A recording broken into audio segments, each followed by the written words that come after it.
25 বছর পেরিয়ে যাওয়া অবিবাহিত বোনটি জানে নিজ বাড়িতে থাকা কতটা অশান্তির। লেখাপড়া শেষ করা বেকার ছেলেটিও জানে চুরির চেয়েও দাঁড়ালো হয় পরিবারের মানুষগুলোর কথা। যৌতুক না দেয়া শ্বশুর বাড়িতে পা রাখা বোনটি জানে মানুষের কটুকতা কতটা নিষ্ঠুর হতে পারে। কালো মেয়েটিও জানে খুনের কথা সবাই বললেও বাস্তবে সবাই রূপ খোঁজে।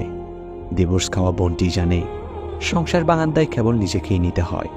মধ্যবিত্ত পরিবারের বড় ছেলেটি জানে সংসারের বার কিভাবে খালি তুলে নিতে হয়।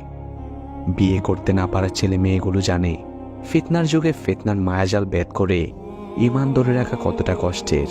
শেষ রাতে অজরে চোখের পানি ফেলে কান্না করা মানুষটি জানে তার হৃদয়ের কতটা গভীর। তারপরেও তারা বেঁচে থাকে রবের কিছু প্রতিশ্রুতির উপর নির্ভর করে। আল্লাহ কারো উপর এমন বোঝা চাপিয়ে দেন না যা তার সাধ্যের বাইরে। আমি তো আমার দুঃখ শ্রদ্ধাগুলো আমার আল্লাহর সমীপে নিবেদন করছি।